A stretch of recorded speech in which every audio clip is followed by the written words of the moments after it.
그런 말을 해요. 이 금은요, 흙이 묻어 있잖아요. 언젠가 드러나요. 저는 오늘이 제일 젊죠. 내일은 오늘보다 또 늙을 거 아니에요. 그럼 다시 시작하시면 되지, 뭘 하시든지. 그건 내 가치관, 내가 추구하는 바가 뭐냐다라는 거죠. 저는 사실은 이제 그 인사가 어느 정도 걸러가지고 온 사람들을 면접할 때 많이 참석을 한 거고요. 그러니까 이제 어느 정도 1차 필터링이 되고 온 사람들은 이제 면접 보면서 이제 뭐 최종 판단을 하는 그런 자리를 많이 갔었죠. 그래서 이제 1차 필터링의 기준은 모르겠는데 내가 최종 면접에서 보는 기준은 그 사람이 지금 현재가 아니고 그럼 그 사람이 뭐 MIT를 나왔든 하버드를 나왔든 옥스퍼드를 나왔든 뭐 서울대를 나왔든 스카이대를 나왔든 이게 중요한 게 아니라 배우려는 자세가 돼 있냐. 네. 대학교 4년에 얼마나 배우겠습니까? 그래서 열심히 자기가 좀 험불한 자세를 가지고 배우려는 자세가 돼 있냐 하는 거를 좀 봤고요. 근데 그걸 어떻게 볼 수 있느냐? 쉽진 않아요. 쉽진 않는데 이제 뭐 질문들을 던져보면서 어떻게 반응하느냐는 걸 보고 이제 얘기를 하고 하는 거죠. 근데 요즘은 이제 그런 것들도 막 공부하고 오잖아요. 그래가지고 변별력 자꾸 떨어지는데. 네. 나는 내가 이제 부하로 있을 때와 뭐 상사로 있을 때가 다른다고 생각하는데 뭐 부하로 있을 때 공부 누가 전에 신경 안 써봤고요. 뭐 누가 가져가면 되는 거지 뭐. 네. 상사로 있을 때는 가능하면 공정하게 해줘야 되겠다 그러면 그 팀이 잘한 건 팀이 잘한 거잖아요.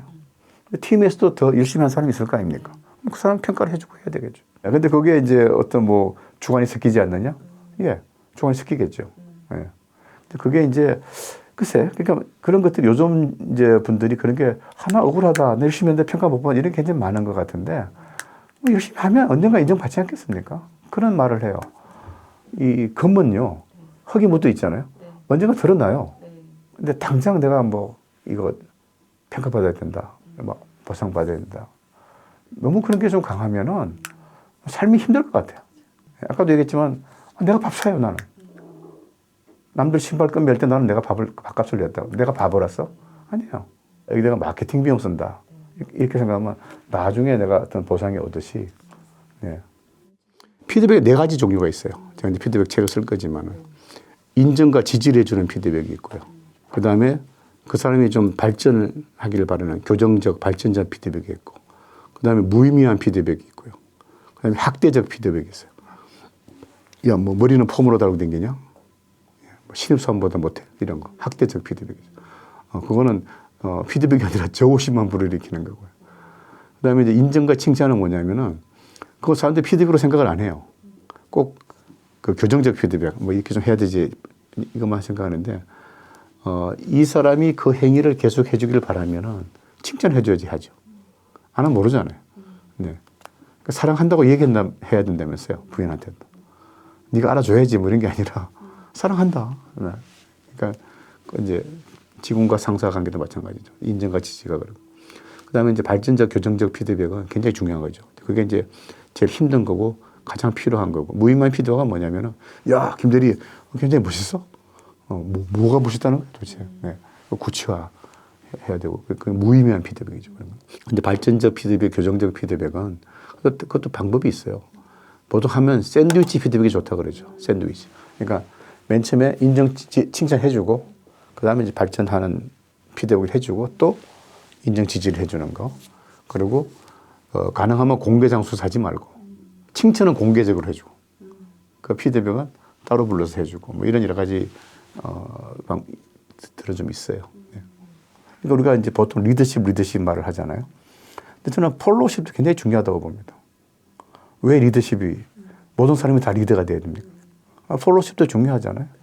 그럼 누가 이 말을 해줬을 때 그걸 어떻게 받아들이냐 하는 거 차원이니까. 그게 내가 받아들이기에 따라서 그 사람이 멘토가 될 수도 있고 아무것도 아닐 수도 있고.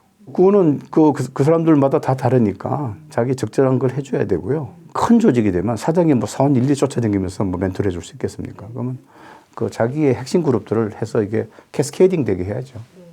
캐스케이딩 돼야 되고 요즘은 또 인터넷 같은 게 많이 발달되어 있으니까 뭐 전체 직원들한테 메시지를 줄 때는 CEO 메시지 이런 식으로 해가지고 또 전체 주기도 하지만 저는 사장이 되면 임원들하고 중국말로 펑요 친구가 될 수는 없다고 봐요.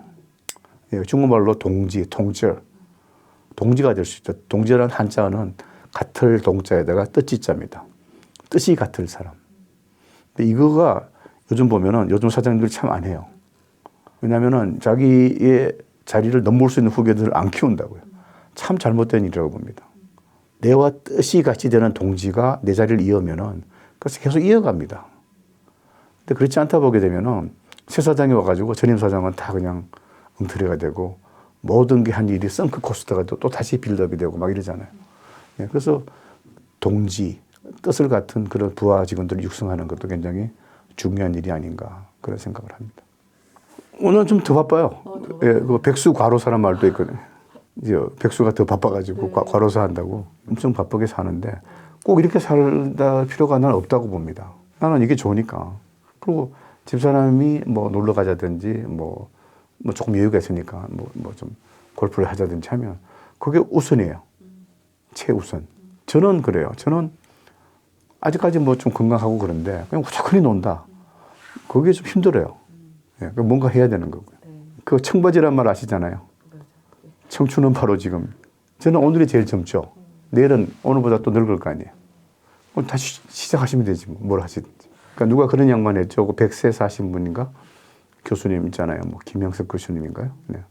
그분이 자기가 대학 교수 62세 때 은퇴하니까 인생 다 끝난 줄 알았더니 살아보니까 그게 아니더라. 예. 계속 했어야 되지 않느냐.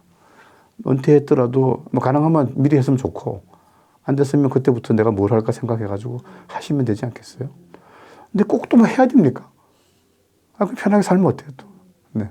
그건 내 가치관, 내가 추구하는 바가 뭐냐따라는 거죠. 아니 꼭 왜 은퇴가도 밤하게 바쁘게 뭐 돈 벌고 살아야 돼요? 자기가 퇴직금에서 먹고 살고 연금 다 살면 그대로 살면 되는 거고 내가 추구하는 게 뭐냐 따라 다르지 않겠어요? 그러니까 사람마다 다 달라요. 예, 그러니까 다시 말씀드리지만은 획일적인 어떤 뭐 툴, 황금 방맹이는 없다고 봐요. 그 사람이 어떤 환경에 처해 있고 뭐에 있느냐 따라가 내가 또 건강에 안 따라주는 사람도 있잖아요. 그 사람은 건강 지키는 게 최고일 거고요. 그죠?